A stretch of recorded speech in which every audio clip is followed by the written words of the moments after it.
बिस्मिल्लाहिर्रहमानिर्रहीम।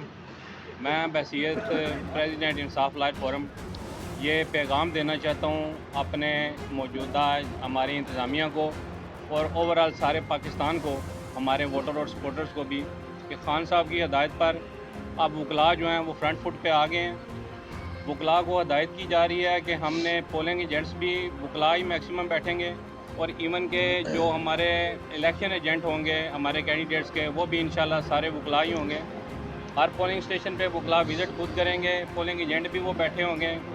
किसी किस्म की जो यहाँ पे जो पुलिस गर्दी हो रही है, जो इस पुलिस को इस्तेमाल करके हमारे जो वर्कर्स हैं उनको हरासा किया जा रहा है, उसके ख़िलाफ़ इंशाल्लाह अब वकला जो हैं वो फ्रंट फुट पे पूरे पाकिस्तान में आ गए हैं और हम फ्रंट फुट पे लीड करेंगे अपने वर्कर्स को, अपने कैंडिडेट्स को, अपने सपोर्टर्स को, सबको इंशाल्लाह हम प्रोटेक्ट करेंगे और उसके हवाले से जो भी स्टेप्स हमें कानूनी लेने पड़े वो हम लेंगे और इंशाल्लाह हम अपने वर्कर्स के साथ कोई नाइंसाफ़ी नहीं होने देंगे।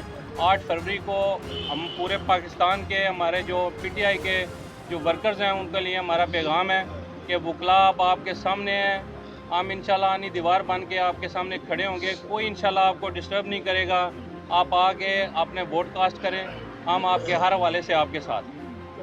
असलुद्दीन साहब, आप बताइए कि ये आपको क्यों ज़रूरत महसूस हुई? आप उम्मीदवार हैं NS60 की, क्या आप जो है वो मुतला को पोलिंग एजेंट खड़ा कर रहे हैं, क्या वजह? देखिए, हमारे वर्कर्स को दीवार से लगाने की कोशिश की जा रही है। जगह जगह पर लोगों को उठाया जा रहा है। पिछले 24 घंटे में कई जगह पर छापे मारे गए और हमारे कुछ की लोगों को उठा लिया गया। हमारे चौधरी जाकर साहब हैं गरमाला से, उनके घर में हमारा फंक्शन था, वहाँ पर छापे मारे गए। वहाँ की जो लोग थे, वहाँ पर हमारा जलसा था, वहाँ पर उनको उठा, जलसा तो नहीं था, कॉर्नर मीटिंग थी, वहाँ पर जो इंतज़ामिया थी सबको उठा के ले गए, खाने तक का सामान उठा के ले गए।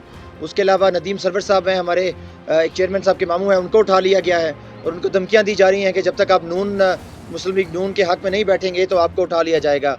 उसके अलावा जो हमारे है एक कौंसलर साहब हैं उमर साहब, उनके बेटे को भी उठा लिया गया है। हमारे उधर से बिलाल टाउन से हमारे साथी हैं खादम भट्ट साहब, उनके घरों पे भी हमले किए जा रहे हैं। तो जगह जगह छापे मारे जा रहे हैं। तो इस सब लाकानूनियत के इस दौर में मैं समझता हूँ वकला बरादरी ही है कि जो सामने आ सकती है। ILF ने खान साहब के हुक्म पर पहले भी पिछले 8-9 महीनों के क्रैक डाउन में लोगों को तहफ़्फ़ुज़ दिलाया, लोगों को इंसाफ दिलाया और सीसा पलाई हुई दीवार की तरह बनकर खड़े हो गए। अभी भी इंशाअल्लाह ये ILF जो है इस लाकानूनियत, इस जुल्म, इस बर्बरियत का सामना करेगी और अब वकला हमने फ़ैसला कर लिया है कि हम इस सब जुल्म का बदला हम सामने होकर लेंगे और किसी को भी हम ये इख्तियार नहीं देंगे कि हमारे लोगों को बिला वजह, आपका जब दिल चाहता है आप आके उठा कर ले जाते हैं बगैर किसी कानूनी कार्रवाई किए, बगैर किसी वारंट किए आप किसी के भी घर में घुस जाते हैं। अब ये चीज़ बिल्कुल कबूल नहीं है। ये पाकिस्तान है, जमहूरी मुल्क है। आइन ने, पाकिस्तान की आइन ने हमें कुछ बुनियादी चीज़ें दिए हैं, हमारे पास कुछ राइट्स हैं, हमें वो राइट्स पता हैं और अब लॉयर्स जो हैं वो सामने आ गए हैं और मैं इस इंतज़ामिया को जो जुल्म कर रही है इनको पैगाम देना चाहता हूँ कि अब उनका जुल्म का दौर अब बस ख़त्म होने जा रहा है और अब किसी भी जगह पर उन्होंने अगर गैर कानूनी कोई कार्रवाई की तो हम उनके खिलाफ सख्त कानूनी एक्शन लेंगे। सबसे मेरा आपसे ये सवाल है कि 9 मई के वाक़यात जब हुए उसके बाद से लेकर अब तक PTI पर क्रैकडाउन का सिलसिला मुसलसल जारी है। आपने काफ़ी हमने देखा कि आपने स्ट्रगल किया और जो PTI के कारकुनान गिरफ्तार होते थे, जो जैद आप हो गए, आपने काफ़ी मेहनत करके उनको जो जेलों से भी बाहर निकलवाए। तो अगला अमल आपका क्या होगा? जी, बिस्मिल्लाहिर्रहमानिर्रहीम। बड़ा अच्छा क्वेश्चन किया आपने। 9 अप्रैल 2022 से जब से खान साहब की गवर्नमेंट को टॉपल किया गया, ILF बिल्कुल अपने कारकुनों के लिए सीसा पलाई दीवार की तरह साबित हुई है। और मैं अभी एक बात बड़ी काजी फायज ईसा साहब को इधर से इस फोरम से पैगाम भी चाहना चाहूँगा। उन्होंने एक प्रोवर्ब बोला था, बड़ा फेमस हुआ था, if you can't stand heat in the kitchen you should not be in the kitchen. काजी साहब को मैं पैगाम देना चाहता हूँ, किचन में अंदर भी खड़े हैं और बर्दाश्त भी कर रहे हैं और इंशाअल्लाह ताला 8 फरवरी को इमरान खान की पार्टी भारी अक्सरियत से जीतेगी। तो इंशाअल्लाह ताला हम अपने कारकुनों को इस फोरम से पैगाम देना चाहते हैं, आपको किसी किस्म के डरने की ज़रूरत नहीं है क्योंकि कॉन्स्टिट्यूशन ऑफ पाकिस्तान आपको freedom of expression, freedom of movement और वोट का राइट देता है। वो किसी किस्म का कोई आपसे छीन नहीं सकता। अगर कोई इस तरह की गैर कानूनी कार्रवाई करेगा तो हम उसको हर उस गैर कानूनी कार्रवाई को लीगली टैकल करेंगे। यासर कुरैशी साहब, आप बताएं किन मुश्किलात का सामना करना पड़ रहा है आपको इलेक्शन कैंपेन के दौरान? हाँ जी, इलेक्शन कैंपेन के दौरान देखें जी, एक तो हमारे पहले जो निशानात हैं वो ले लिए गए और फिर सबको मुख्तलिफ निशानात दिए गए। इस इस हवाले से दूसरा ये है कि हमें रैली जलसा जुलूस किसी किस्म की कैंपेन की कोई इजाज़त नहीं, बिल्कुल कतन। और इवन के जो पोस्टर हमारे लगते हैं उनको भी इंतजामिया उतार रही है। और पोस्टर अभी 4 जो लड़के पोस्टर मेरे लगा रहे थे उनको थाने में उठाया हुआ है और उनसे डिमांड ये है कि जो पीछे लगा चुके हैं वो उतार के जलाओ तो आप थाने से फ्री हो, ठीक है जी। और हमारे साथ ये जो कल हुआ है गरमाला में जाकर साहब के घर, यानी कि हम चार दीवारी के अंदर बैठे हुए हैं और उधर पुलिस का इस तरह दावा बोलना जिस तरह का कि हम कोई दहशतगर्द हैं। हाँ जी।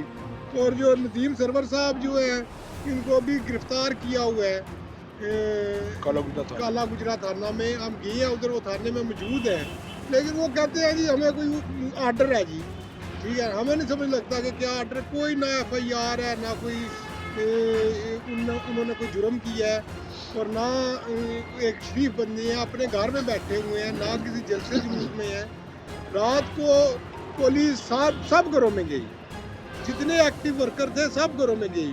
आदम बाट साहब है, अपना ये हमारे काउंसलर हैं उमर साहब, ठीक है ना, इनके बेटे को अभी भी उठा लिया सिविल लाइन वालों ने, अभी कॉल आई है।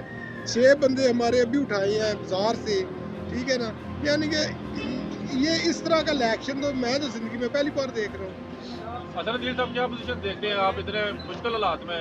आपने जो कैंपेन है उसका क्या रिजल्ट देख रहे हैं? रिज़ल्ट पे हमें एक लम्हे के लिए भी डाउट नहीं है। अवाम, मेजॉरिटी अवाम, 80% से ज़्यादा अवाम इमरान खान साहब को के नज़रिए के साथ जुड़ी हुई है। वो ला इलाहा इल्लल्लाह के नारे को दिल में बसाकर सारे खौफ ख़त्म कर बैठी है। तो रिज़ल्ट के हवाले से हमें बिल्कुल तसल्ली है। ये जो भी कर लें, ये सब वोट करने, ये डर कर ही तो कर रहे हैं। अगर ये जीत रहे होते तो इनको ये मसाइल ही नहीं थे। ये सब कुछ ये इस खौफ में है कि इमरान खान साहब के साथ इस कौम का जो रिश्ता बन गया है उसको तोड़ा जाए। मगर इनको ये बात समझ आ जानी चाहिए कि ये अब दिलों में बस गया है इमरान खान और उसका नज़रिया। जो भी कर लें, फतह हक और सच की होगी, फतह इमरान खान की होगी इंशाल्लाह। मेरा आपसे एक सवाल है, आपका जो मद्दे मुकाबल मुस्लिम लीग नून के कैंडिडेट हैं वो इंतहाई ज़्यादा आपको टफ टाइम देंगे, क्या आपने अपनी स्ट्रेटजी अपनाई हुई है? तो दे ना टफ टाइम, मैं तो चाहता हूँ कि टफ टाइम दे, लेकिन जो है अपना मंशूर बयान करे ना। लोगों से जाके वोट मांगना तो हर एक का हक है, ठीक है ना। चाहे लोगों से जाके वोट मांगे, मैं भी मांगता हूँ, वो भी मांगे जाके, ठीक है ना। बीच में जो इंतज़ामिया इंटरफेयर करती है, मसला तो इधर है, ठीक है सर। जी। मेरा आपसे ये सवाल है कि ये जो आपने आज मीटिंग की है, जी। मीटिंग का एजेंडा क्या है, वो भी यार वादा कर रहे हैं। जी, इसका बड़ा ही स्ट्रेट फॉरवर्ड एजेंडा था कि इलेक्शन डे की मैनेजमेंट के लिए ILF को फ्रंट फुट पे आना पड़ेगा। और वो उन्होंने हमसे वादा किया है कि वो जैसे पहले वो अपना रोल अदा करते रहे हैं जब इस सारी तहरीक के दौरान, इन सब मसाइल के दौरान, तो इलेक्शन डे वाले दिन भी सबसे जो मेन रोल होगा वो इंशाल्लाह ILF का होगा। और ज़्यादा से ज़्यादा वकला जो है वो पोलिंग एजेंट्स होंगे। और पोलिंग डे को मैनेजमेंट करने के लिए वकला की हमने एक टीम तश्कील दे दी है, जाहिद मनन साहब उसको हेड करेंगे। और इलेक्शन डे वाले दिन हमारे इंशाल्लाह किसी पोलिंग एजेंट को कोई मसला नहीं होगा। वकला बरादरी हमारे साथ खड़ी है, आइन के लिए, कानून के लिए। हम उस दिन जो है वो अपना रोल ये बड़ा ज़बरदस्त तरीके से और जोश के साथ प्ले करेंगे, जैसे पहले करते आए हैं इंशाल्लाह। बड़ी मेहरबानी। बहुत शुक्रिया जी, थैंक यू।